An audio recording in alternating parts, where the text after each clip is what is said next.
entrevistado de hoje, o engenheiro aeronáutico Marcos Siffer, uma pessoa que eu tenho o privilégio de ter acesso, como vocês vão ver aí na conversa, acaba sendo meu tutor. E, e qual foi a importância e qual é a importância de tê-lo e esse bate-papo que desenvolvemos aqui? Provavelmente foi uma introdução ao assunto, ele provavelmente permite que avancemos de uma maneira mais aprofundada para o público médico ou da área da saúde, que, enfim, não seria o core business, né? Não vamos fazer um MBA em economia como o Marcos fez, estuda e pratica para a vida dele. Mas a maioria dos profissionais de saúde, eles vão acabar sendo parados, assediados, interpelados por vários consultores financeiros. E como a gente vive no hospital há muito tempo e dedica estudos e horas de trabalho ao hospital, somos presas fáceis. E o objetivo do Marcos aqui foi desmistificar, trazer o beabá, não com o Dr. Fábio falando, mas o beabá que um alguém da envergadura e do know-how do Marcos, formado pelo ITA, é, sucesso financeiro aí em economia na vida pessoal, um currículo aí exemplar, estando à frente aí de gestões de grandes grupos comerciais. Ou seja, é ele que nos vai mostrar que não tem muito segredo, é um beabá inicial, uma base, e em cima dela vai exigir que nós estudemos e nos aperfeiçoamos, mas dentro do arroz e feijão, porque não vamos viver disso, não seremos é, gestores, né, de fundos ou de grandes capitais, mas lidaremos com um capital muito importante, que é o nosso próprio. Tenho certeza de que não só irão gostar, mas que sentirão a importância dessa introdução, desse bate-papo inicial. Aproveitem. Olá a todos os ouvintes. Estamos aqui mais uma vez em mais um episódio aqui do Entre Neurônios. A Karen está chegando, pois ela está em São Paulo, lá tem o trânsito e ela está enrolada com o trânsito, mas logo mais ela entra por aqui, se Deus quiser. Mas está aqui o Arthur e o Paulo. Bem-vindo, Arthur. Paulo, dê um alô para gente. Boa noite, pessoal. É isso aí. Então, é muito bom estar aqui novamente. Mando um abraço ao doutor, e também ao nosso convidado, o senhor Marcelo, o senhor Marcos, Steiff. Uma honra tê-lo aqui no nosso programa. E um abraço ao Paulo também. E a Karen quando ela chegar. Tá chegando. Muito bem, aí como foi o spoiler anunciativo do Arthur, de fato, eu estou muito feliz hoje aqui. Hoje trouxemos nada mais, nada menos que Marco Ciffer. O Marcão, eu vou chamar de Marcão, eu gosto, a gente tem eu sei a envergadura desse homem, mas eu tenho graças a Deus, eu tenho um contato próximo a ele, que Deus permitiu, e sou muito honrado. E o Marcão, ele para mim, é a oportunidade que nós temos de ter contato com parte do celeiro intelectual nacional da área de exatas, que é o nosso ITA. Então, o Marcos, ele formou lá no ITA, é o engenheiro aeronáutico da turma de 86. Além disso, ele fez um MBA em economia, não é à toa que nós vamos falar sobre economia com ele hoje aqui, na Purdue University, inclusive acho que é indiana, depois o Marcos pode falar um pouquinho, onde muito astronauta se forma lá, estuda lá, né? E tem uma pós-graduação, uma extensão na London Business School.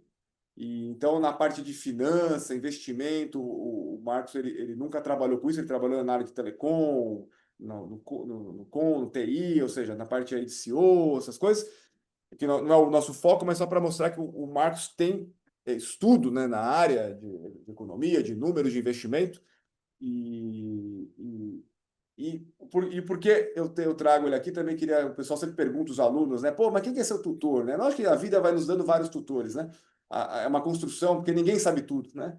E aqui, hoje, quem está tendo a oportunidade de ouvir, vai ver e ouvir um dos meus tutores, uma das pessoas que mais me influenciam. Inclusive, se eu estou aqui hoje, né? Não é que abandonei São Paulo, né? Mas se eu tomei essa decisão difícil, de sair de São Paulo, encarar a vida e ter a minha trajetória, a minha odisseia, está aqui uma das figuras que não que me mandou, que me provocou intelectualmente e me trouxe reflexões aonde eu chegava a conclusões óbvias, mas que não eram óbvias antes, após o contato, a tutoria, a conversa, os ensinamentos, o bate-papo dessa figura aqui, que é o Marcão. Então, Marcão, fico muito honrado. Obrigado pelo seu tempo, que eu sei que o seu tempo é escasso e precioso e caro. Então, eu sei que estar aqui com a gente é uma prova de carinho, de amor por nós aqui. Obrigado, bem-vindo. Legal. Introdução, assim, de amigo, né? Também. Obrigado aí pelo convite, viu, Fábio? Prazer conhecer aqui o Paulo e o Arthur, estudantes, né, de medicina, mas já soube aqui que eles estão no quinto ano, né? Eu já pensando, pô, já estão quase no final, aí eles já me corrigiram. Que final, o quê, Marcos? Está no final do primeiro capítulo, né? Depois tem mais um capítulo mais ou menos do mesmo tamanho e se bobear mais um pedacinho ainda, né? Quer dizer, a parte acadêmica da medicina é uma odisseia, né? Mas já soube que Exatamente. vocês dois são estudantes diferenciados, né? E para estar próximo do Fábio não dá para ser normal, não, tem que ser diferenciado, né? Eu sou normal, então fica mais para lá, né? Para ficar perto tem que ser assim.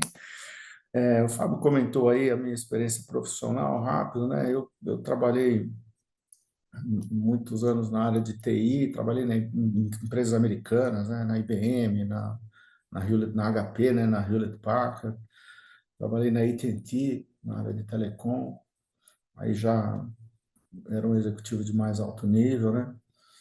E depois, por um erro de um headhunter em São Paulo, ele confundiu telecom com de comunicação e me convidou para ir conversar com donos de afiliadas de emissoras de TV, né, de uma rede de afiliada da Rede Globo lá do Paraná. Eu falei, pô, mas eu não conheço, não sei de nada disso aí, cara. Eu não vou, não, pô. Não, porque não sei, eu acabei indo, né? E a conversa marcada para durar 1 hora durou 7 lá. E acabou que eu fui contratado, duvidando que eles iam ter capacidade de me pagar o que eu pedi. E o relacionamento lá durou 6 para quase 7 anos. Foi muito, muito bom. Então, eu trabalhei também na área de comunicação, na Rede Globo, no Jornal Gazeta do Povo também. Depois na Rede Record, na Rádio Jovem Pan, na Rede. Eu fiz uma bagunça completa na área de comunicação aí, foi muito divertido. Essas são algumas que eu lembro aí. Eu depois trabalhei na Algar Telecom também, mas e assim, uma coisa legal é quando as pessoas perguntam, nossa, você trabalhou muito, né?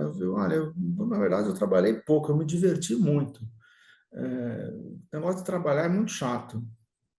O bom é quando a gente consegue estar fazendo aquilo que dá. E não é jargão, não, é fato mesmo. A vida é muito rápida. Outro dia eu estava com a idade de vocês aí, com, sei lá, 20 e tantos anos, 30 anos, né? Pô, outro dia mesmo, é muito rápido. Então a gente tem que se divertir o máximo possível, fazer aquilo que gosta, né? E fazer a diferença, né? Através de fazer aquilo que gosta, se perceber que está indo dormir todo dia melhor do que acordou. No mínimo um pouquinho melhor, né? Se possível, muito melhor. E aí o Fábio me falou, ô Marcos, você não quer falar lá num podcast sobre para alunos médicos, né? Falar sobre alguns conceitos da área financeira. Eu falei, nossa senhora, Fábio, que desafio, pô.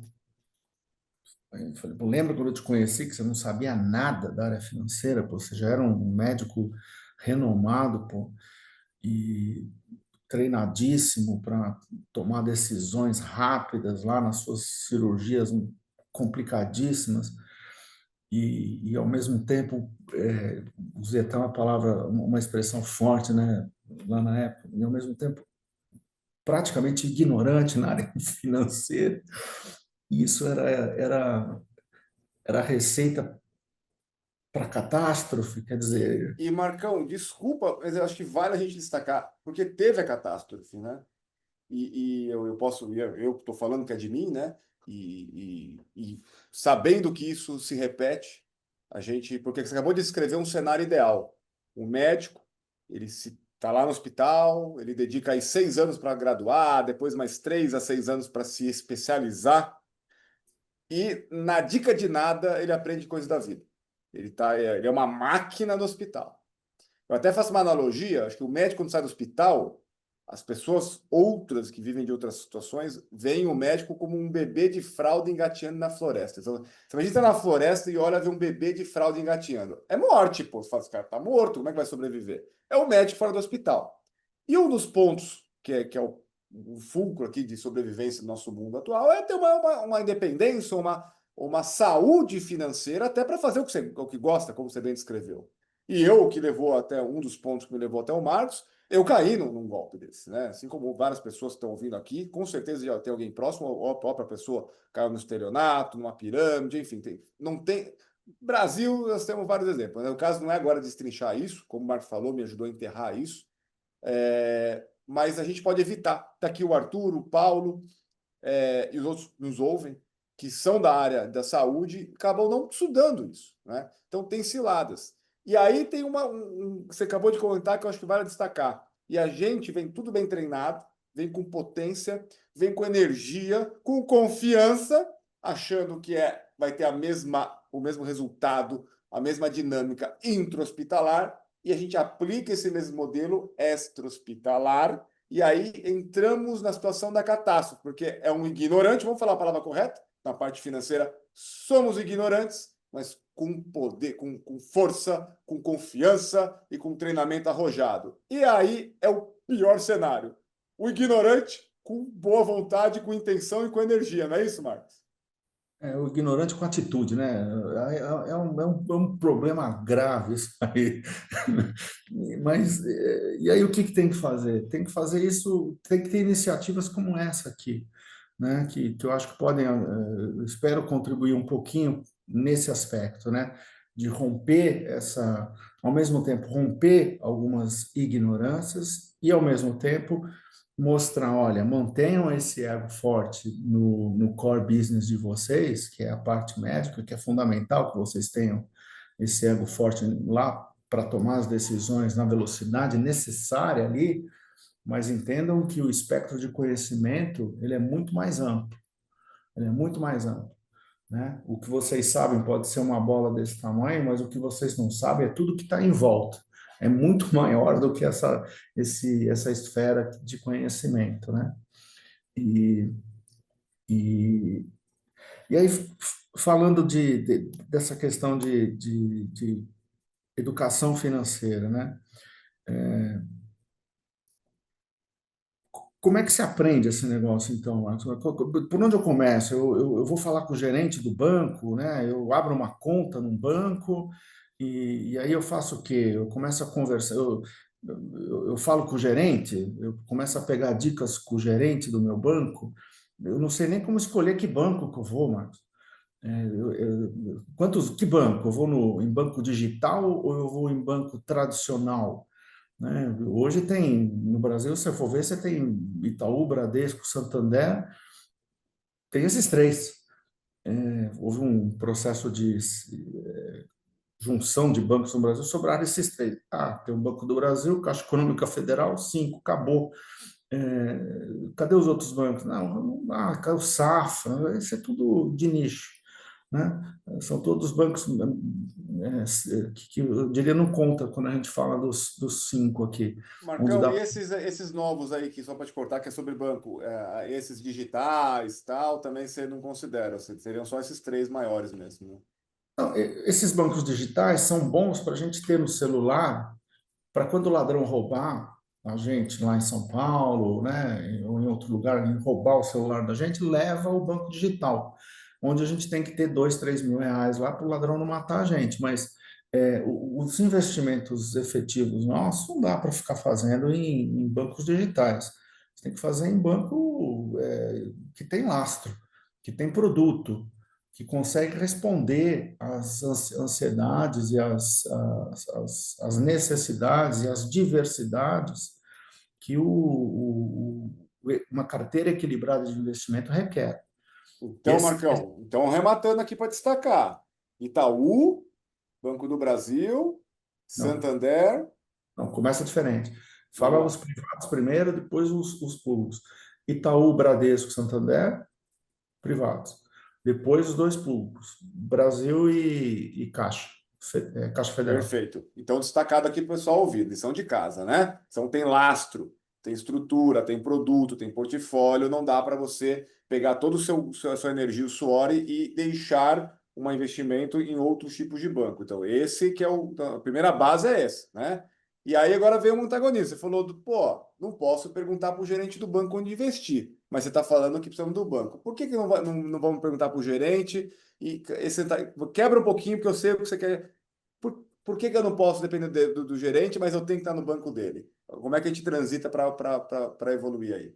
Não, você precisa saber que o gerente ele tem metas, ele tem produtos, ele recebe metas, ó, você tem que vender tantos, um volume lá de reais de tal produto, tantos de tal produto, por mês.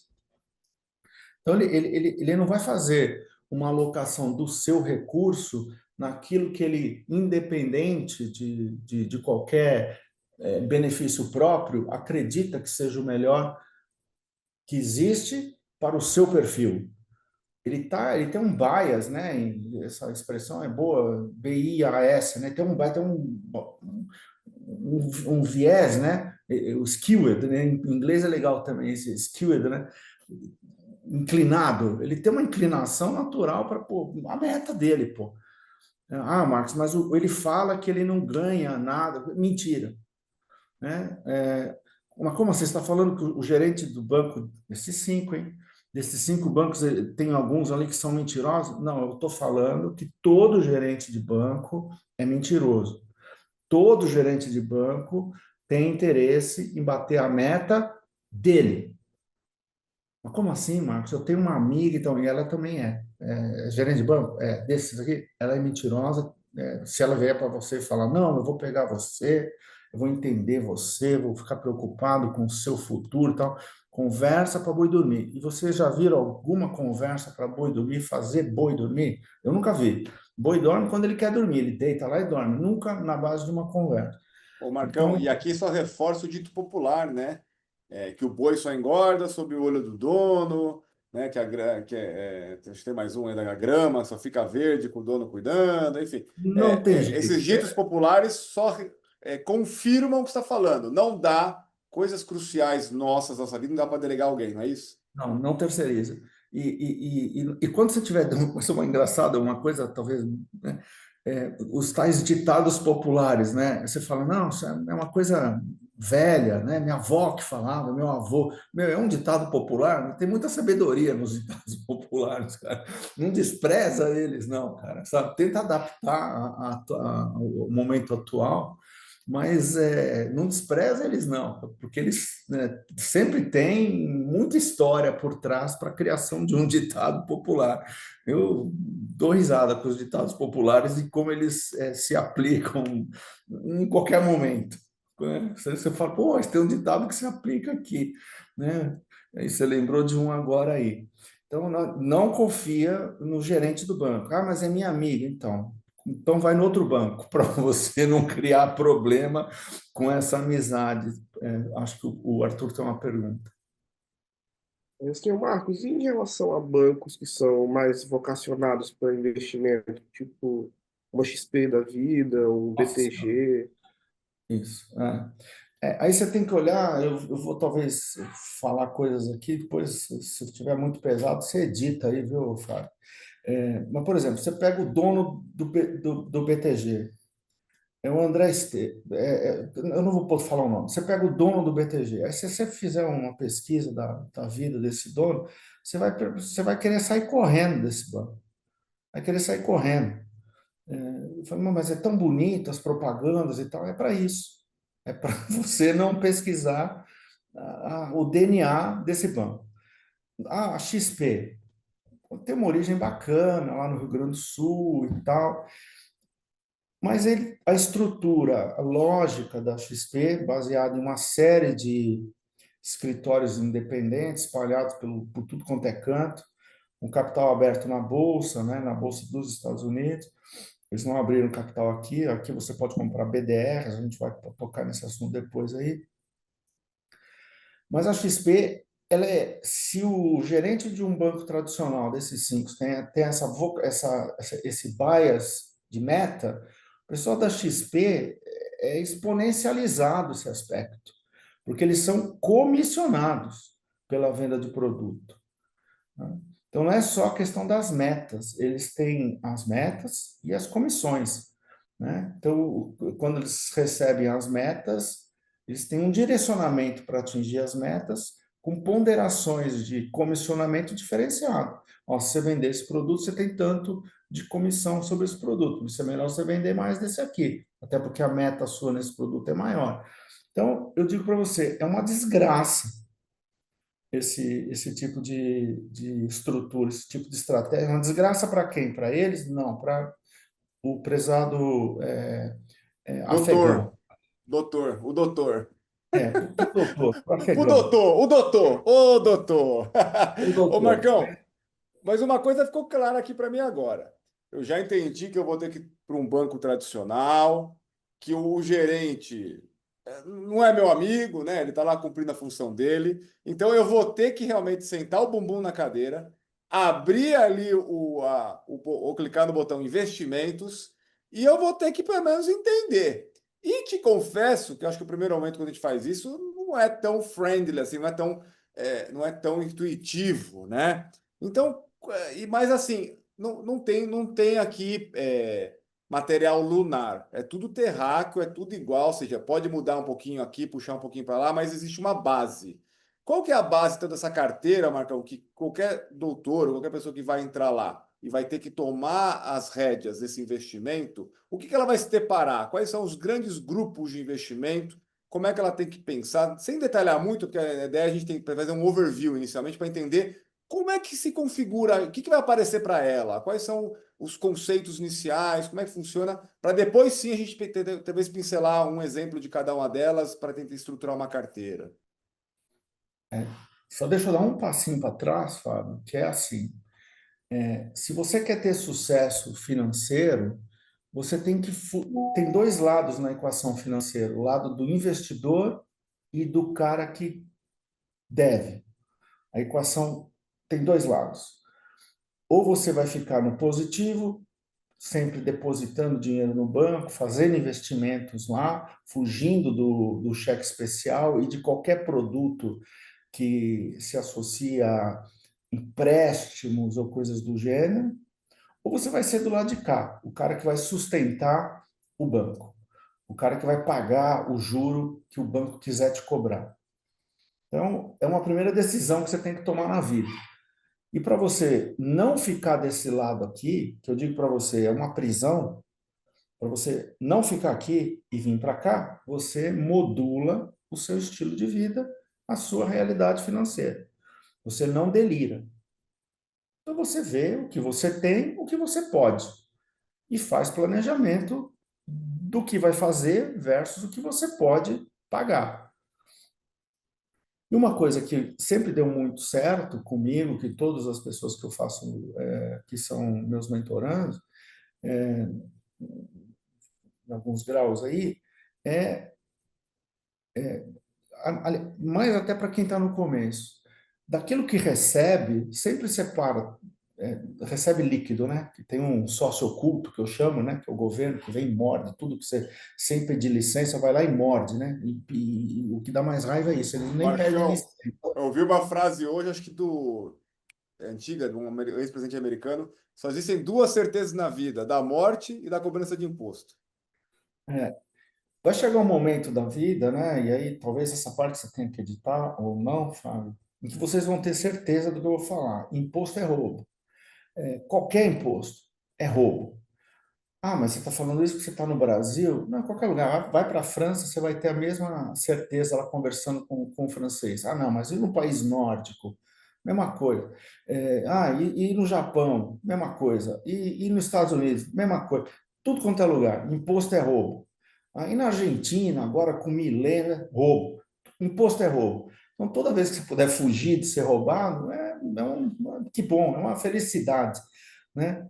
É, E deixar fugir legalmente, né? Ninguém está legal, falando para sonegar, né? Como disse o tirou Marcos, aqui alguém pode interpretar errado, não é fugir sonegando, é ser inteligente de e maneira proceder legalmente e evitar exatamente. a incidência de impostos conforme as suas ações. Porque a gente É, sabe, por exemplo, só para exemplificar, que tem investimento que é livre de imposto, tem investimento que tem imposto. Então é nessa situação que o Marcos está, nos apresentando. só para fazer mais, eventualmente faço tanto parênteses que acabo não fechando alguns, né? Mas eu lá no ITA tem um negócio chamado DC, Disciplina Consciente. Lá no ITA a gente é treinado a não colar. E cada ano tem você só sai do ITA antes de se formar lá, né? Se você não tirar as notas mínimas necessárias, né? O que é complicado pra caramba, mas acontece, né? Ou se você romper a disciplina consciente. E cada ano tem um representante daquele ano de disciplina consciente. Eu fui nos 5 anos da engenharia, eu fui por 4 anos o representante da minha turma, da disciplina consciente. E se eu tivesse um problema lá, de alguém colando, e eu fizesse uma carta de uma página, mandasse para o reitor, era desligamento sumário. Não tinha conversa. Eu ou qualquer um dos representantes de disciplina consciente eleitos pela turma. Eu era eleito todo ano. Então, eu fui treinado a não fazer nada errado. Só estou lembrando isso aqui porque talvez tenha ficado, então o imposto é roubo, então eu vou fazer mutreta para não pagar imposto. Não, não, não. Eu vou usar inteligência para pagar o menos possível, para ser roubado o menos possível. Esse é o meu ponto. E há caminhos para que a gente seja roubado o menos possível. Eu não vou ser roubado. Bom, lamento dizer, mas você vai ser roubado, né? Por esse mecanismo chamado imposto. Mas use a inteligência, você talvez consiga ser o menos roubado possível. Eu só quis fazer esse parênteses para deixar bem claro o aspecto da lisura, o Fábio, por favor. Bom, a gente estava falando Evoluindo a carteira, porque o médico não pode contar com o gerente, né? Já chegamos a essa Não. E aí conclusão. o Arthur Aí fez ele vai essa se pergunta. debater. Aí você falou, antes disso, deu um passo atrás, que era se adequar ao lado de quem sustenta o banco e paga juros, e aquele que recebe juros ou faz os aportes e tem disciplina, e é com isso ele vai crescendo aqui para a gente nos juros compostos. Isso aqui é a pedra base. Isso é uma decisão de vida, esse negócio. Porque se você cai de um lado, para sair, parece que tem uma cola no pé do cara, lá ele não consegue sair. Por um outro lado, se você fica do lado de cá, você começa desde do instante que você está do lado de cá, você começa a receber pelos valores que você colocou lá em custódia do banco. Recebe melhor ou pior, dependendo da forma que você aloca os seus recursos. Aloca em investimentos conservadores, em investimentos mais, é, vamos dizer, menos conservadores, né? E se você tem um perfil mais ponderado, se você tem um perfil mais conservador, se você tem um perfil mais arriscado, ou se você também, olhando no aspecto de tempo, né? Olha, eu quero olhar para um perfil de 10, 15, 20 anos. O que eu posso imaginar fazer de um perfil mais longo? Não, eu tenho um compromisso grande daqui a 3 a 5 anos. Eu quero ter meu recurso disponível, eu não vou poder estar pego nesse horizonte de 5 anos, eu não posso ser pego por uma crise. Eu tenho que estar com o meu recurso lá, não posso estar num vale, tá certo? Então tem que andar no perfil mais conservador. 3 anos eu tenho que estar no conservador. 5 anos, opa, já começa a poder ficar mais a risco. 10 anos, 15 anos, meu Deus, pule para o lado a risco, né? Venha para o lado da renda variável, vá para o lado da procura de boas empresas para ser sócio. É isso, ô Marco, e aí você trouxe um. Você já descreveu aqui, que eu já entendi, mas vamos enquadrar aqui para os médicos que estão nos ouvindo que não tem experiência. Porque o que ele ouve lá no banco é ó, um investimento de baixo risco conservador, um moderado, que normalmente vai falar de alguns produtos como fundo, e o de avançado, alto risco, eles vão chamar que é a renda variável, que eles chamam, né? Então, você já pegando aqui, se a gente está num long run, uma corrida longa de 15, 20 anos, pessoa jovem, você já montou um sinal de que tem que olhar para essa ponta que é a variável, que vamos chamar de alto risco. Se você precisa do dinheiro, ou melhor, tem uma previsão de uso dentro de 5 anos, não pode correr risco de tomar variações, né? Não deve olhar para essa ponta, e sim olhar para a ponta do que a gente chama de conservador. É isso então até aqui? Sim, está correto. E eu diria assim, quando você olha, tem uma diferença que eu queria chamar a atenção entre Brasil e Estados Unidos aí, que pena que não está aqui agora, mas ela vai assistir depois e confirma para vocês.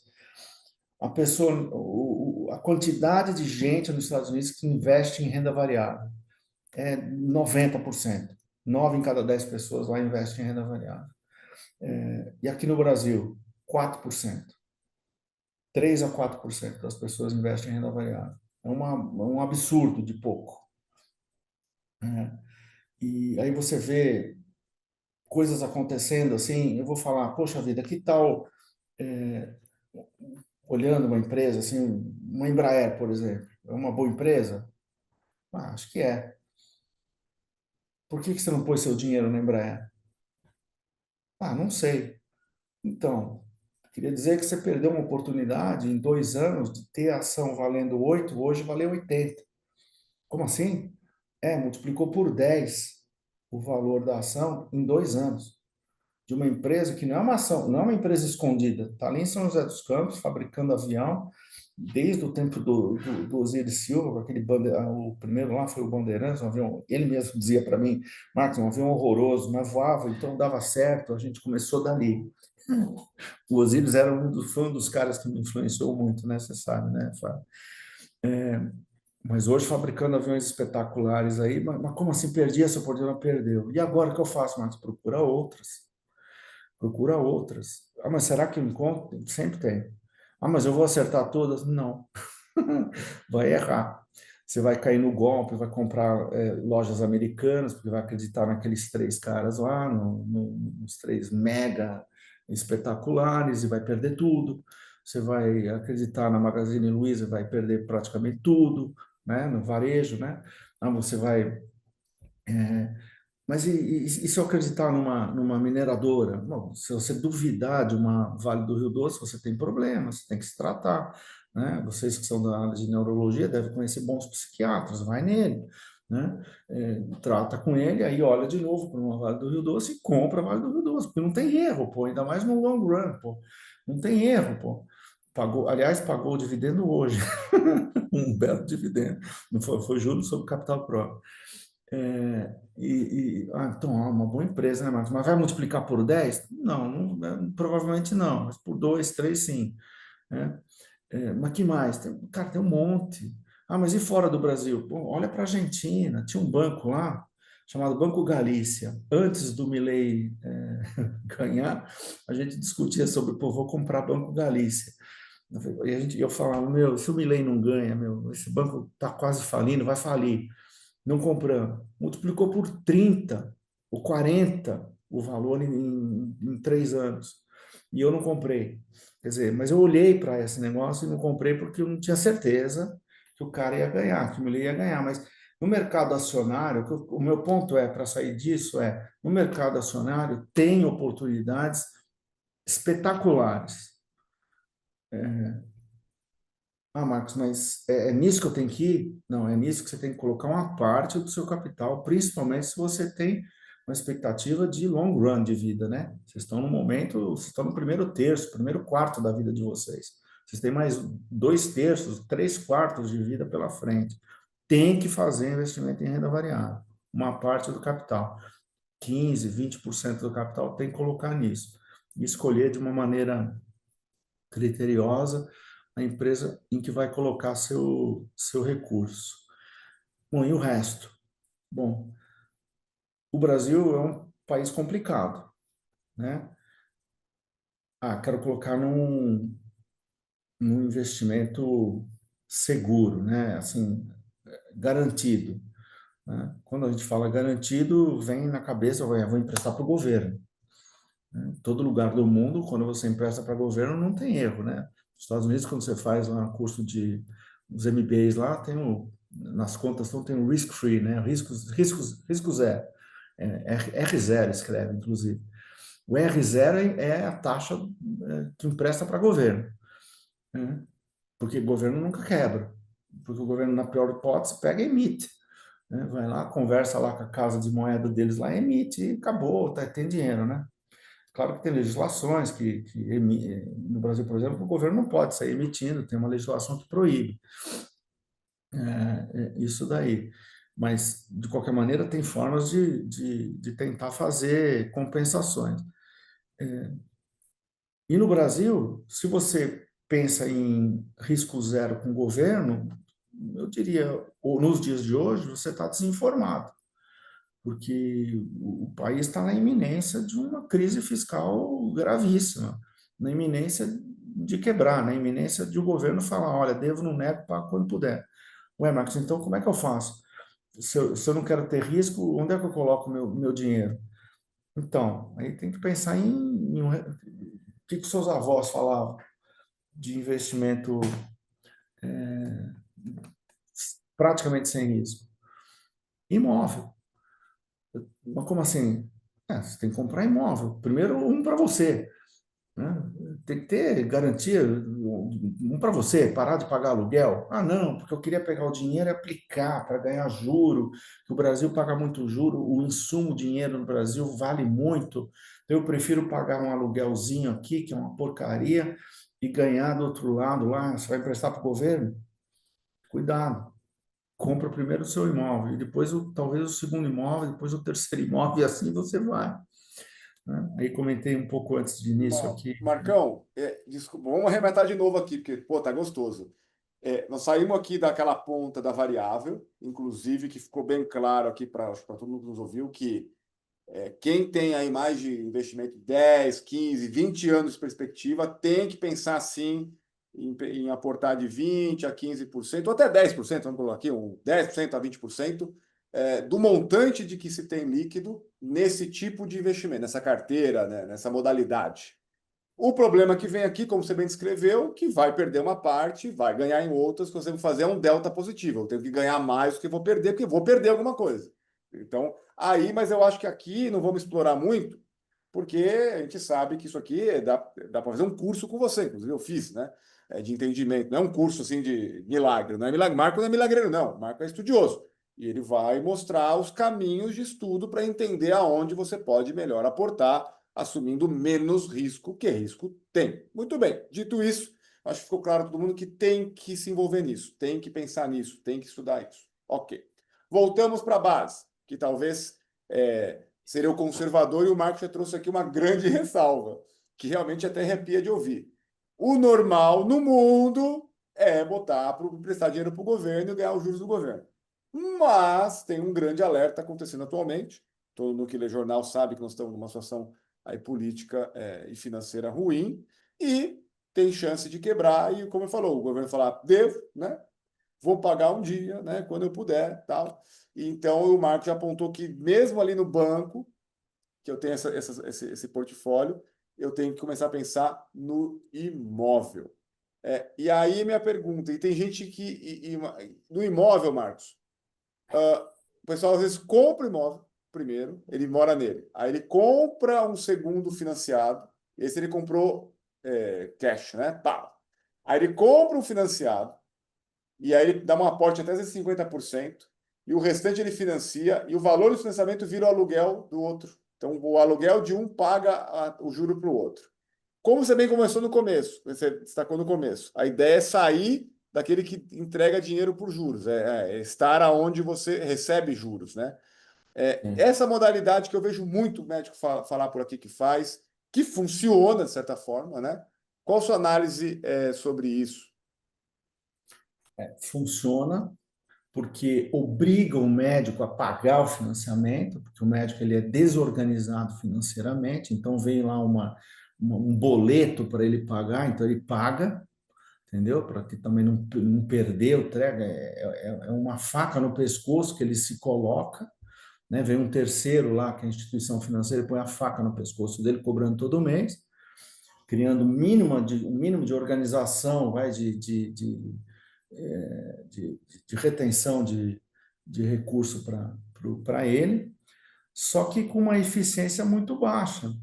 Porque da parte que ele paga, você pega uma parcela lá que está sendo paga lá, sei lá, de 8, 10 mil reais por mês que ele está pagando no investimento, a hora que você abre aquilo, descasca e olha, fala, ué, estou pagando 8, 10 mil reais aqui, ou vamos falar um negócio mais normal, 5 mil reais estou pagando aqui uma parcela, mas aqui, abatimento da dívida é 1.500, 2.000. 3.000 é juro. E mais um monte de cacareco, IOF, lá vai o imposto. Imposto não sei o quê, bababá, taxa, bababá. Ué, de verdade mesmo, eu só estou colocando 2.000 desses 5. 3 eu estou pagando para outros, que nem convidado para a festa foram. Eu não convidei. Pô, esse banco aí tá me levando. Pelo amor de Deus. Eu pulei. Na hora em que eu acho que eu estou do lado de cá, aumentando meu patrimônio com novo imóvel, fazendo financiamento, me forçando a pagar parcelas mensais. Tá, mas você está pagando com uma pedra amarrada na sua perna, que é pagando um juro desgraçado, porque você pegou um recurso chamado dinheiro, que é um insumo caríssimo no Brasil. E não é que agora é caro, ele sempre foi. Historicamente, ele foi um recurso caro no Brasil. Em país onde existe um potencial de desenvolvimento alto, o insumo dinheiro é um insumo caro. O capital é um insumo caro. No mundo inteiro ele é um insumo relevante, mas em países como o Brasil é um insumo mais relevante ainda, muito relevante. Então você acaba tendo esse problema, Fábio. Você vira um cliente muito, muito. O banco adora você, adora você. Eles me eliminam a taxa, a mensalidade, mandam canetinha e agenda.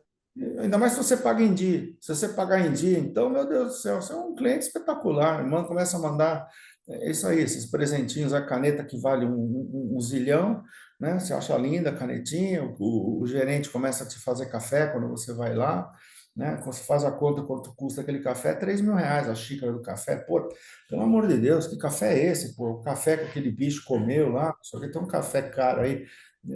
Eu acho que o Outro dia eu fui para Dubai, lá tomei um cappuccino com ouro, lá é aquele, custou US$ 60 o cappuccino com ouro. É 60 aquele lá. dólares. É. Daniela, O- minha mulher, falou: se você não me pagar esse cappuccino com ouro, separo de você. Não, não, vamos lá tomar o cappuccino com ouro. Tomamos lá. US$ 60 cada um. Foram dois, US$ 120. Foi um prejuízo, né? Mas pelo menos tomamos o negócio. É melhor do que pagar para o banco. Tiramos foto, tudo, né? Marco, eu acho que o Então, Arthur e o Paulo têm. esse negócio do financiamento tem, espero ter deixado claro para vocês. Mas então como é que eu faço para comprar o outro imóvel? Ou financia direto com a construtora, ou acumula recurso e chega na hora da compra, faz o que eu faço, uma proposta indecente para a construtora, né? Uma Dá um proposta exemplo de indecente. número aí, Marcão. O cara que está vendendo por 1 milhão. Qual que é a proposta decente que o Marcão chega com o dinheiro na mão e fala quanto? Quanto você tira de. O que é um indecente para você? Assim, não é chato falar, né? Mas eu fiz uma hoje. Tinha um imóvel, eu vi um imóvel aqui que eu gostei, né? Tem aí ainda à venda? Tem, ficou pronto, está ficando pronto agora. Já não tem risco, está ficando pronto é que não tem risco mais de dar zebra, né? Que às vezes dá zebra. Vou comprar na planta, não sei o quê, pagar durante a obra. Então, tem um risco. Está pronto, eliminou esse risco. Quanto é um apartamento pequeno nesse caso aqui. É 680 mil. Eu falei, tá, minha proposta é 530. Marcos, eu não tenho nem coragem de levar isso para o construtor.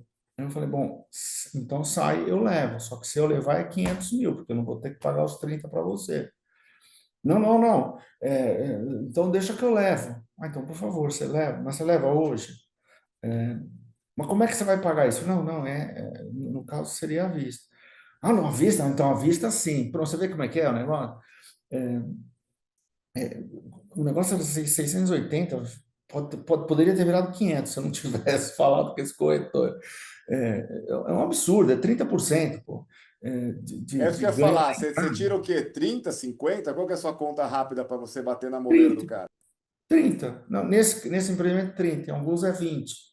Né? E eu achava que eu era agressivo, né? Mas aí eu conheci o pai da minha mulher, que é médico também, mas ele é um médico que aprendeu na marra os conceitos de finanças, e tem origem libanesa, então ele parece que está no DNA do libanês fazer bom negócio. Ele é terrível para fazer negócio imobiliário, eu morro de vergonha quando ele me chama às vezes, né? Vem comigo, mano. Aí eu vou, ele fala, eu vou negociar, eu falo, deixa eu sair de perto, porque eu tenho vergonha das propostas que ele faz, né? E a grande maioria ele fecha, né? E às vezes ele me chama para fazer junto comigo, eu meio a meio com ele. Eu falo, então se eu negocia para ele, porque eu tenho vergonha das propostas que eu vou fazer para o cara aí, eu fico com vergonha mesmo, porque ele chuta o pau da barraca e consegue, né? Porque vai em recurso cash na hora Cash lá. na hora. Ô, Marcão, acho que o Arthur e o Paulo tinham uma pergunta. Não. De- Vai lá. Eu tenho uma, só uma dúvida. Seu Marcos, você comentou sobre a questão de títulos públicos, né? Emprestar dinheiro ao governo. E no caso de governos do exterior, por exemplo, títulos do governo dos Estados Unidos, que, querendo ou não, é um investimento dolarizado, qual é a opinião do senhor sobre esse tipo de investimento? O dinheiro, o governo dos Estados Unidos paga pouco, juro, né? Aí você tem a segurança, se é que é possível dizer isso, do dólar. Só que o dólar estava 6,30 outro dia, agora está 5,40, então olha que beleza de segurança que você tem. E ele está apontado graficamente para ir para R$ 5, e depois rompendo esse suporte pode ir para 4,30. Então, é um espetáculo de segurança que você tem o dólar, né? Estou falando de uma maneira irônica. Ah, mas vai para isso? Não, se eu pudesse prever, eu não né, estaria no meu iate, né? Na verdade, estaria com o Phenom 300, que é meu desejo de consumo, é ter um Phenom 300, para poder ir para tudo quanto é lugar sem depender das três empresas aéreas, né? Mas isso deve demorar um pouco ainda, eu acho que não vai dar tempo nessa vida. O Phenom 300 é o jato executivo mais vendido do mundo, fabricado pela Embraer. Mais Eu já uma dica quente, hein? Embraer, hein? Mais uma aí, subliminar. eu voei num outro dia, é um negócio espetacular. Você se sente rico só de entrar nele, Fábio. É uma coisa de louco, assim. E é um avião espetacular mesmo. É, bom, então dinheiro Tá. nos Estados Unidos. Ah, Marcos, então vou colocar dinheiro na Europa, colocar dinheiro em euro. Hoje o euro está 1,2, 1,20 e pouco em relação ao dólar. Outro dia estava um a um. Estava um para um. Outro dia que eu falo, 2 anos atrás, 3 anos atrás. Então, essas oscilações cambiais, elas são muito difíceis de você acompanhar, né? Então, mas ao mesmo tempo, por um outro lado, Arthur, Marcos, então não vale a pena? Vale pelo aspecto da diversificação. Ter um pouco de dinheiro em dólar nos Estados Unidos, ainda mais em situações como a gente vivencia, infelizmente, nesse momento no Brasil, é uma estratégia válida, né?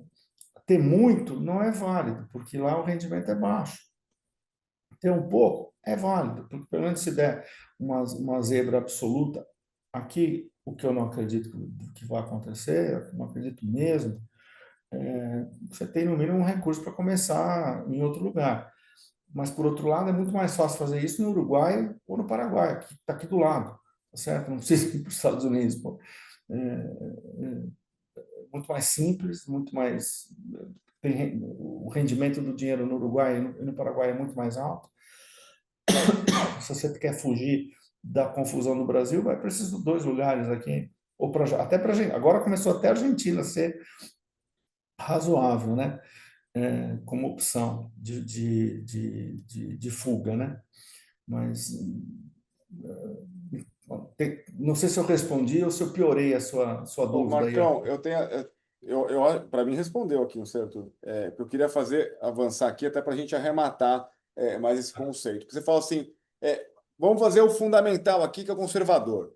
Aí vamos prestar dinheiro para o governo. Ops, alerta, estamos numa situação difícil. Aí você trouxe fora do banco, que é o imóvel, que já entendemos, legal, ficou claro.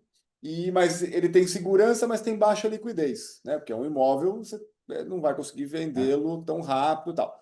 Voltando para o banco, naquela carteira que nós vamos investir lá no aplicativo, o que teria hoje como uma opção ainda válida? Não que não é válido emprestar dinheiro para o governo, mas tem que saber que tem um risco hoje, como você bem destacou, real. Então, qual seriam as opções como conservador que talvez, qual que seria a recomendação? 50%, Marcos? Dentro da sua. Imagina uma carteira total dos seus investimentos, já colocamos lá de entre 10% a 20% no alto risco, que é o variável. Vamos pegar outra ponta que seria o conservador, que deve ser mais gordinho. 50%, Marcos? 60%, 40%? Qual que é essa relação, a faixa recomendada teórica aí dos livros? E o que teríamos no banco para tentar inverter isso, né? Manter um pouco mais de segurança, um pouco menos, mas aumentar a liquidez? Acho que eu preciso, antes de responder isso, eu preciso colocar um dado adicional com o imóvel, que é qual o problema do imóvel? A liquidez baixa. Ué, mas e se eu colocar em fundo de investimento imobiliário, que tem o imóvel como lastro e eu posso ter liquidez em D mais dois, que eu vendo ele na bolsa e em 2 dias está na conta. E não preciso nem falar com o corretor imobiliário, vendo sozinho. Então eu teria o melhor dos mundos, ué. Eu estou investido em imóvel e tenho liquidez. E tenho gestão profissional do patrimônio, que recebo mês a mês, não preciso conhecer inquilino, não preciso fazer nada. É um lugar para colocar parte do seu investimento, sim, escolhendo bem o fundo imobiliário, né? Porque pode ter problema. Assim, o importante de se entender no mercado financeiro é que não tem é, carta certa, sabe? Olha, isso aqui nossa, isso aqui é tira e queda, sabe? Coloca aqui no governo que não tem erro, que daqui a 2 anos vai baixar o juro e aí vai incorporar todo o juro futuro no presente, você vai ganhar um monte. Problema, o governo pode quebrar. Ah, coloca em fundo imobiliário, porque aí é o melhor dos mundos, é imóvel com liquidez.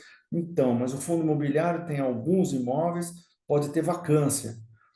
Fundo imobiliário pode ser lastreado, por exemplo, em shopping center, pode ter uma pandemia, ninguém ia em shopping, caiu lá embaixo o valor da cota do fundo imobiliário.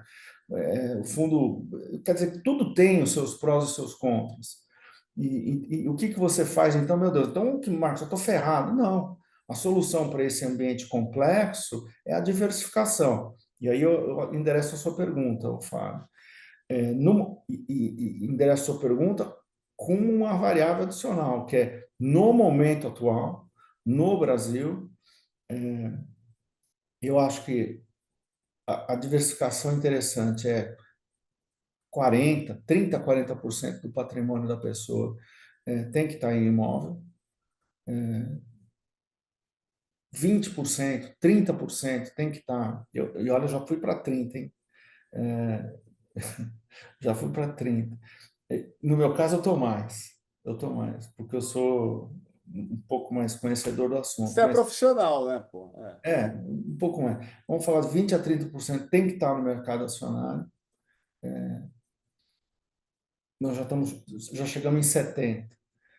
E os outros 30% tem que estar em papéis que a gente vai chamar de conservador segundo a visão do banco, né? Que tem lá, ele não é conservador como imóvel, mas ele é menos conservador do que o imóvel, mas ele tem baixo risco e ele tem mais liquidez do que o imóvel. Alguns são D0.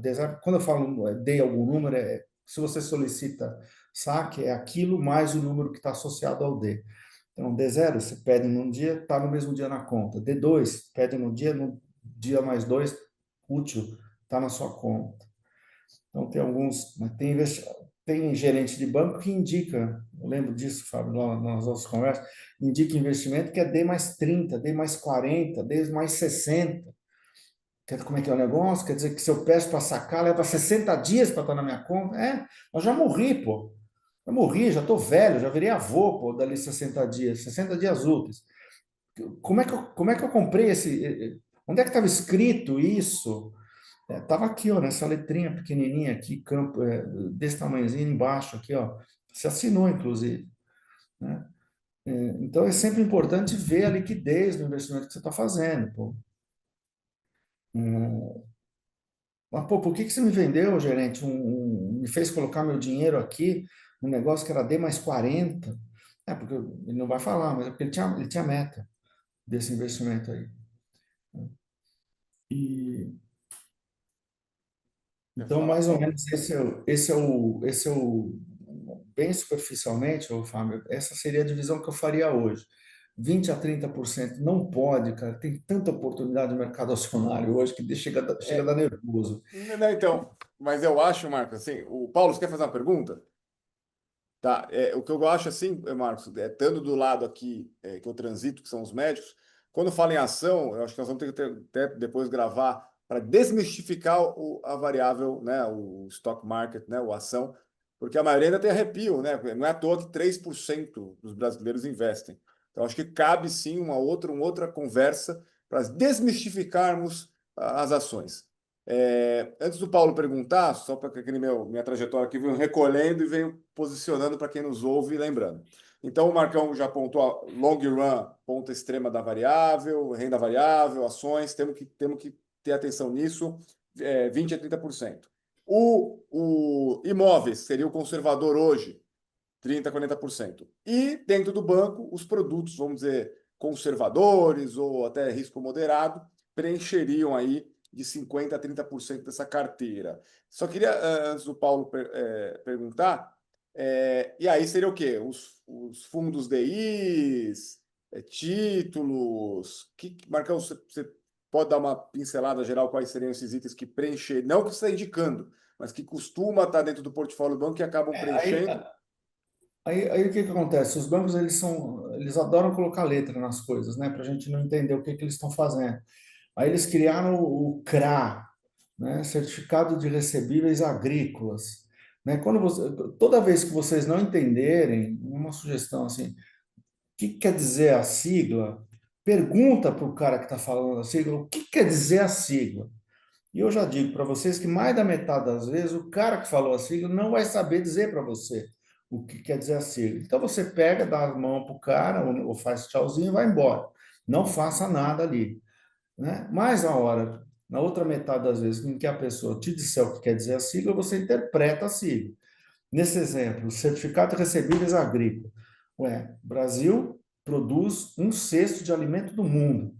O Brasil tem um negócio, uma das poucas coisas que dá certo aí de governo, que é uma tal de Embrapa, né, que conseguiu multiplicar por 7 em algumas coisas, 12 outras, a produtividade na mesma quantidade de terra, quantidade que se produz de soja, de milho e tal, 7 vezes mais, num período de 10 a 15 anos, conseguiu tecnologia nas sementes aí para ter esse aumento de produtividade absurda. Então, o Brasil hoje, de fato, produz. Alguns falam 1/6, outros falam 1/10 da produção de alimento do mundo, né? Eu acho que eu quero um CRA. Eu vou investir num CRA. Vou botar aí uns 5, 10% do meu recurso num certificado de recebível agrícola, né? Em que banco? Em um bom banco. Porque se eu vou no Banco do Brasil, por exemplo, gerido da forma como ele está sendo gerido hoje, infelizmente, dentro da política, sem entrar na questão política, se eu entrar aqui, pode criar confusão, né, Fábio? Mas o Banco do Brasil, e aí por isso que é importante ter o conhecimento do todo. Você vê lá as ações do Banco do Brasil caindo para caramba. O que está acontecendo com o Banco do Brasil? É o reflexo da gestão. né? O Banco do Brasil conseguiu fazer o absurdo, que é emprestar dinheiro para quem não devia. O líder do empréstimo para o setor agrícola, que é o Banco do Brasil, emprestou para empresas do setor agrícola que não tinham condição de ter aquele empréstimo. E por que ele fez isso? Para inflar os resultados. Inflou no primeiro momento, só que o contas a receber começou a bater na porta. Né? Os caras começaram, esses credores pararam de pagar. E aí os resultados do Banco do Brasil quebraram. Aí o mercado percebeu que era a estratégia que a moça estava usando lá, a atual presidente do Banco do Brasil, para parecer bonita lá pro rapaz lá de 9 dedos. Fez uma coisa horrorosa que estava construída ali, uma estratégia horrorosa. Né? E o Banco do Brasil, as ações despencaram. Né? Então, Marcos, então eu não vou comprar. Pois é, não pode comprar ali no banco. Poxa, eu ia comprar CRA no líder que empresta para o setor agrícola, que é o Banco do Brasil. Pois é, você ia morder uma isca falsa. Você vê, mas como é que eu ia saber, Marcos? Tem que conhecer um pouco do mercado acionário, para olhar o que, que o mercado está falando sobre o preço da ação do Banco do Brasil. Por que está falando que tá em queda livre o preço da ação? Por nada? Cismou com o Banco do Brasil? Não, tem várias razões. Talvez você não precise saber por quê, mas aquilo é um indicador de cuidado. Né? Por outro lado, pô, olha as ações do Itaú, só estão subindo, e as do Bradesco também caindo. Por quê? Tem outra explicação que não vem ao caso agora. Né? Bradesco e Itaú sempre andaram juntas as ações, uma correlação, matematicamente falando, correlação próxima de um. Aí, de repente, há 3 anos atrás, tum, descolou, assim, você precisa ver que engraçado o gráfico, Fábio. Descolou, tum. Aí o pessoal falou, opa, oportunidade, vamos comprar Bradesco, vai voltar. Não sei se volta. Depende de uma série de decisões estratégicas que são difíceis de tomar. Lá na Cidade de Deus, né? Bradesco fica no lugar em Osasco ali, chama Cidade de Deus, lá. Então, poxa vida, então o que eu faço? Abre uma conta no Itaú. Procura uma agência, está cada vez diminuindo mais a quantidade de agências. Mas por que será que está diminuindo as agências? É porque vai quebrar o banco? Não, faz a conta. Quanto custa uma agência por mês? Né? Um aluguel de um lugar, quanto custa um funcionário de uma agência? Um funcionário custa 8, 10 mil vezes 2, porque o Brasil tem a CLT que multiplica por 2 o custo, é 15, 20 mil reais por funcionário, tem 10 funcionários, meu Deus, 150 a 200 mil só funcionário. Mas o ponto, 100 mil, 200 mil, 400, ô louco, custa 400 mil reais uma agência por mês? Tem que dar de lucro isso. Imagina como é que faz para dar de lucro? Uma agênciazinha, hein? Pequena, custa 400, 500 mil reais por mês. É claro que tem que diminuir a quantidade de agentes. Mas isso não quer dizer que o banco está indo para o caminho errado, pelo contrário, está indo pelo caminho certo, de diminuir aquilo que não dá lucro para ele, né? E o Banco do Brasil não diminui. Como é que o Banco do Brasil vai diminuir agências? Se todo mundo que está lá dentro é concursado? Está ferrado. Não tem como. Ô, Marcão, Né? o Paulo tinha uma pergunta, depois o Arthur tem outra, até porque nós estamos com o andar avançado. Aí o papo é bom, passa muito rápido. Quando eu venho aqui, estamos com mais de uma hora. Mas vai lá, Paulo. Só voltando um pouco, eu voltando na história do bebê na floresta, né, doutor? E até o Marcos comentou agora mesmo que os bancos adoram, né, passar investimentos sem muita explicação, às vezes os detalhes nas letras miúdas. E voltando lá nessa questão do bebê na floresta, que os médicos, principalmente os médicos recém-formados, a gente vê que são um alvo muito fácil. Então, assim, parece que eles vão atrás mesmo, né? Fundos de investimento, bancos, e aí junta novamente aquela bomba, né? Porque são pessoas que, tudo bem, a gente dedica aí pelo menos 12 anos, né? A gente estava conversando mais cedo aqui, pelo menos uns 12 anos da vida até formar, estudando, às vezes mais especialização, então não é a nossa área. A gente não foca muito nas outras coisas, no conhecimento da vida financeira, enfim. E aí o banco vê isso como uma oportunidade. Então, o que que a gente vê muitas vezes aqui mesmo na cidade, na nossa cidade, O cara forma, vai no banco, dentro de uma semana de formado, primeiro mês de formado, pega um financiamento e compra um carro. Então, Um carro de é 250 absurdo. a 300 mil reais, que ele, aqui na nossa cidade, ganha seus 10 mil por mês, recém-formado, Hum. e ele se casa com essa dívida aí, muitas vezes com entrada minúscula, porque não tem dinheiro, ele sai da faculdade descapitalizado, e segue a vida assim. Exato. Então, só que aí ele tomou a decisão de ficar do lado de cada equação, de O ser cara que. um devedor, um pagador de juros. Sabe, ele não tinha condição de comprar esse carro que você, Paulo, deu exemplo. Eu não sei se foi quem falou do carro, se foi o Paulo ou o Fui eu, Arthur. fui eu. O Arthur.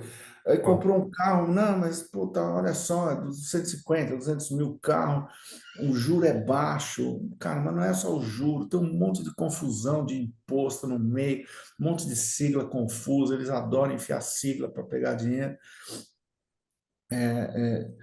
Você vai ficar do lado de cada equação, né? E comprando um bem que quando você vê, ele é um bem que te dá um certo prazer, mas ele desvaloriza rápido. não vai render, né?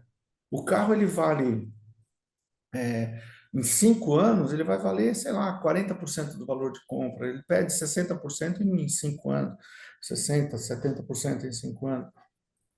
No início é muito mais forte até a desvalorização, alguns menos, outros mais, mas a curva de todo carro é para baixo, não tem nenhum carro, eu vou investir em carro. Não é assim, cara, não existe eu vou investir em carro. Isso é, isso é delírio, delírio, vou investir em carro, é delírio. É maluquice. Maluquice completa. Mas aí o erro básico desse raciocínio é comprar um carro além daquele que você poderia comprar naquela fase da sua vida. A vida tem fases, tá certo? É, e a gente, se seguir as etapas corretas, vai chegar na etapa que eu brinco, tem alguns amigos que têm BMW, né? Eu falo, ó, a etapa do BMW é a etapa do cara que ainda está ascendendo, porque rico mesmo tem Mercedes, pô. Né? Ainda Muito brinco, bom. isso é motivo de Muito bom. gozação, né? Motivo de gozação entre os amigos aqui. Falar, você tem BMW, você ainda está no processo, vai chegar lá, você vai chegar na Mercedes, né? Mas o rico mesmo tem a Mercedes, pô, um cara com 35 anos, 40 anos com uma Mercedes, tá errado, sabe? É youtuber.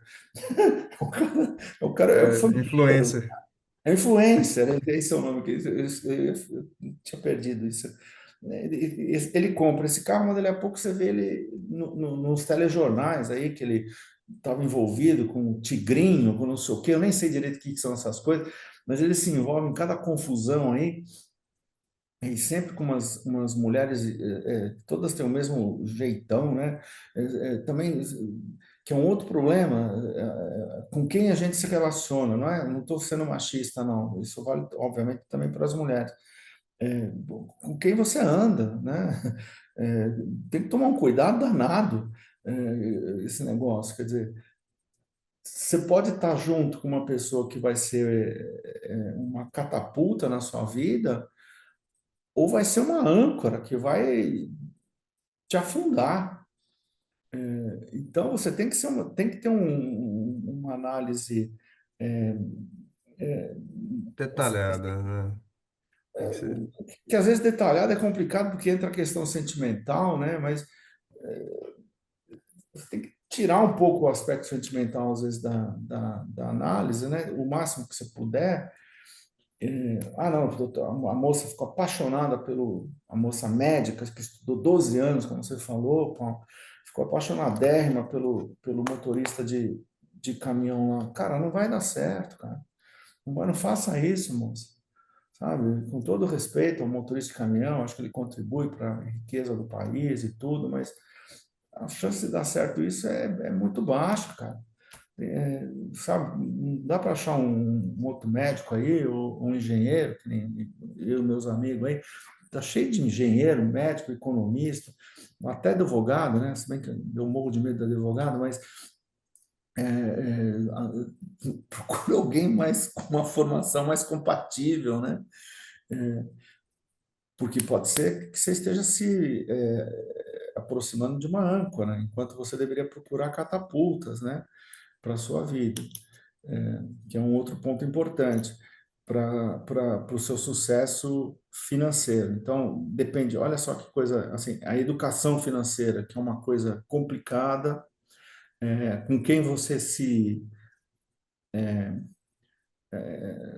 resolve fazer a vida junto também é uma coisa muito importante, né? Vocês E estão vai durante influenciar, né? muito, muito. Sim, sim.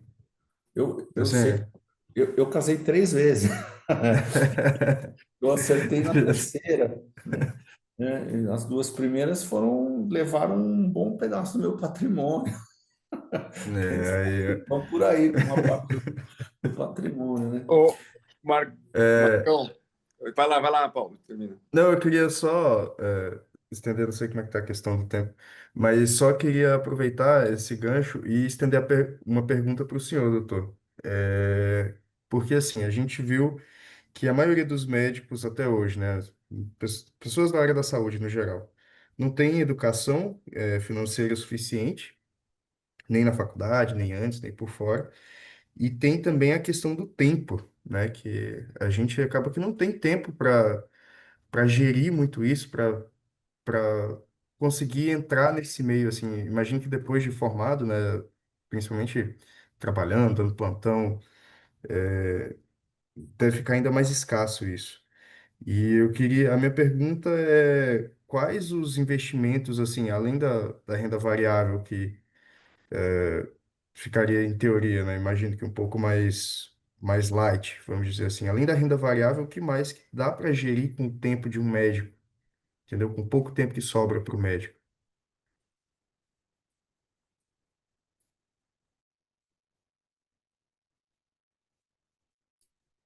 Cara, você tem que arrumar tempo. Você não pode, assim, não tem como acreditar em milagre. Ah, eu vou terceirizar, vou fazer aqui, vou dar uma receitinha Não existe isso. Eu não posso responder para você essa pergunta, porque seria uma falácia.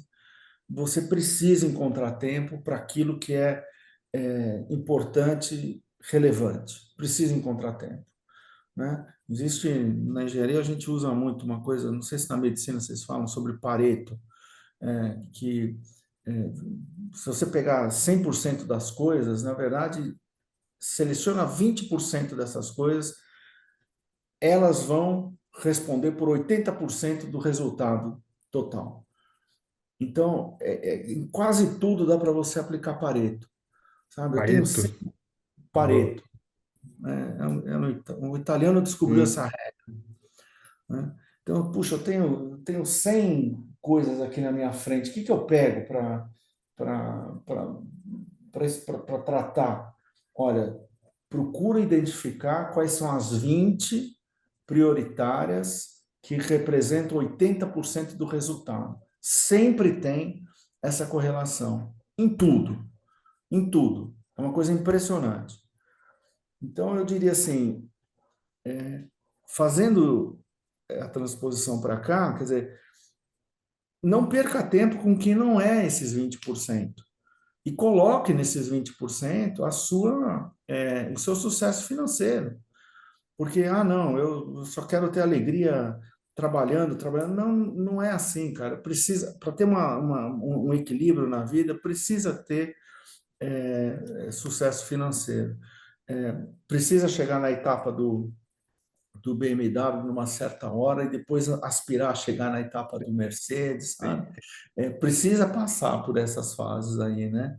Eu estou usando uma simbologia aqui, mas é, precisa ambicionar, precisa ter um apartamento bacana, precisa ambicionar ter um outro mais bacana, precisa ambicionar viajar para lugares legais, e depois mais legais, e depois achar que já conheceu tudo, e de repente vai para o Japão, fala, meu Deus do céu, o que que é isso? Que coisa maluca que é esse lugar aqui. Aí vai para comentei para vocês, vai para Dubai, mas que coisa louca. Tem ouro para tudo quanto é lado nesse lugar aqui, porque como é que pode tanto ouro? Onde esses caras arrumaram tanto ouro? Não tem nada, só tem areia aqui, areia, ouro e petróleo. Tem três coisas lá. É uma coisa impressionante aquele lugar lá. Então, conhecer umas coisas assim é legal porque abre também a cabeça da gente. Então, esse tipo de ambição é importante. Eu diria estar dentro dos 20%, sabe? Viajar, não parar de estudar nunca. Eu diria que dentro dos investimentos mais rentáveis que se pode fazer, o estudo é um dos mais prioritários. Mas que estudo, Marcos? Olha, quase qualquer um. Estudo específico da ciência de vocês, estudo de economia ou de educação financeira, estudo de uma segunda língua. Ah, eu vou estudar grego. Para quê? Para quê, pô? Não quis dizer Ler isso. os contos de. Não precisa estudar grego, pô. Aí você usa o Google Translator. Eu estou falando, tô falando coisa útil. Estudo inglês, porque as aulas lá, o Fábio já está dando aula, fazendo as aulas em inglês lá no curso é, espetacular que ele estruturou ali. Então, inglês, pô, tem que falar, todo mundo fala, então tem que falar esse negócio. É, que mais que eu preciso aprender de outra língua? Sei lá, depois eu aprendo mais uma engraçada qualquer aí, pô, alguma língua latina bacana, né? Um italiano, sei lá, francês também, se quiser. Mas isso é legal. Estudar é o melhor. Ah, vou fazer mestrado, como no meu caso, gastei uma nota preta no mestrado em economia. Eu pensava que ia retornar, fiz a conta lá, vou ficar 3 anos sem trabalhar. Quanto tempo eu retorno? Vou voltar? Vou ganhar mais do que eu ganhava antes? Esse adicional aqui, quanto tempo eu vou ter que ganhar esse adicional para pagar esses 3 anos aqui? Fiz a conta lá, vai levar 5 anos, eu pensei. Em 2 anos retornou, pô. Em 2 anos eu consegui retornar o investimento que custou meu MBA lá. Caraca. Um negócio espetacular. Ah, teve sorte, Marcos. Então, sorte não existe. É assim, quanto mais você trabalha, Fábio, mais sorte a gente tem, cara. É uma coisa impressionante. É, Quanto mais você estuda, quanto mais você trabalha, mais sorte você tem. É uma coisa espetacular. Aumenta a amostra, né? Quanto mais você se expõe, mais chance de dar alguma coisa certa. Não, mais cedo você acorda, quanto mais você trabalha, quanto mais você estuda, aí uma coincidência impressionante. Mais sorte você tem. É uma coisa espetacular esse negócio. é, É, e isso eu, é batata mesmo. eu, acho que dado o andar aqui, dado o horário, a gente precisa, mas acho que já, a gente já termina já sabendo que precisamos fazer um outro encontro, talvez mais cirúrgico, né? Talvez focar aí nas variáveis, né, na renda variável. Então, retomando aqui para todo mundo que nos ouve, acho que uma conclusão aqui é tomar cuidado, né? Bom, trabalhar o seu aporte do seu ganha-pão lá, o seu suor, traduzido em espécie, que chama dinheiro, colocar em instituições com lastros seguras, que nós escrevemos aqui quais são os bancos tradicionais, e não se apoiar o gerente, você vai ter que abrir, estudar, entender o que é cada sigla, tomar cuidado que as siglas realmente foram feitas para você não entender, como o Marcos Abel descreveu, e aí vai exigir um tempo seu de estudar, ou mesmo estar próximo de pessoas que podem te ajudar a antecipar, né? Porque às vezes estudar toma um pouco mais de tempo e você talvez ter uma tutoria ou ter uma supervisão ou amigos que já estão numa fase avançada para você poder trocar uma ideia. Isso também acelera muito, poupa o ativo principal que chama tempo, né? E dentro desse cenário, que a gente já descreveu aqui, não vou recuperar, mas a carteira assim que fica aqui na nossa nuvem, no nosso radar, seria 50% a 30% dentro dos produtos que o próprio banco coloca, qualifica como baixo risco ou risco moderado, e aí como o Marcos colocou títulos do governo com grande amarelo de alerta, o CRA, situação do Brasil, os próprios fundos imobiliários entrariam aqui, né, os FIIs, e na outra ponta, como conservador, o tradicional, na outra ponta não, no meio aqui, o tradicional imóvel, né, que é 30, 40% de imóveis, que é até o ditado, né, que a gente usa aí no sentido do o dito, né, que os nossos avós faziam, é isso mesmo, tá certo, fazer. E na ponta final, as ações do mercado de variável, que estaria em torno de 20 a 30% de tudo que se aporta no banco. Então, e aí, rematando aqui até com a frase do Paulo, na frase não, na pergunta, no último contato aqui na discussão, que, poxa, mas e aí, eu como médico vou ter que fazer isso? Vai. Não vai ter jeito, porque você está no mundo capitalista, você vai ter que administrar seu próprio dinheiro. Já concluímos aqui durante a conversa que não se dá para delegar algo tão importante. Assim como você tem que cuidar da sua saúde, tem que tomar banho, tem que cortar a unha, tem que se relacionar com as pessoas, tem que trabalhar, tem que estudar a língua, ou seja, aí você entende que o principal ativo nosso é o tempo, porque ele é muito escasso mesmo, e foi por isso que eu comecei o podcast, a gravação de hoje agradecendo o Marcos, e volto a agradecer, porque eu sei quanto custa a hora do Marcão, no sentido assim, de tudo que ele tem, a agenda dele, os compromissos, eu sei que ele ter disponibilizado isso para nós mostra o carinho, o respeito que ele tem por nós, e bota fé, porque ele também não é só ele acredita em nós. Então, mais uma vez agradecer o Marcos pela sua presença aqui conosco. A Karen realmente não pôde, ela mandou mensagem aqui para mim, o Arthur e o Paulo.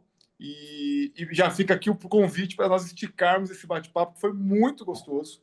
E eu tenho certeza que vai salvar muito médico, vai salvar muita grana de médico, porque agora, quando chegar aqueles, né, os consultores financeiros, né, Marcão? Sou do banco A, B, C, tudo engravatadinho, cavanhaque, cheirosinho, com um folderzinho cheio de letras e cores, bonito, e falar, doutor, fica tranquilo, você tem que trabalhar mesmo lá, você não tem que... Deixa que eu faço para o senhor, né? Vai trabalhar, ganha seu dinheiro, e manda o dinheiro para mim que eu aplico para o senhor. Não, cuidado, não é isso, Marcão? Alguma mensagem final, Marcão, para a gente encerrar? Eu acho que eu tenho um prazer danado de tentar levar mais, né? Passar para as pessoas um pouco de conhecimento, um pouco de experiência. Você me deu essa oportunidade aqui, Fábio, te agradeço. Foi um prazer, essa 1 hora e pouco de conversa. Só queria contar para eles, a gente sempre, quando conversa, eu e o Fábio, a gente marca 1 hora e meia de conversa, sempre vai para 2 horas, 2 horas e meia, nunca termina quando a esposa do Fábio vem e fala, acabou, né? Aí, ou a minha esposa vem e fala, acabou, aí a gente para, né? Porque sempre os assuntos se estendem, né? A gente E tem vale o muita... recorde, né? Acho que foram 4 horas o recorde nosso. Já, eu não lembrava dessa. Ficamos 4 horas uma vez, né? Isso.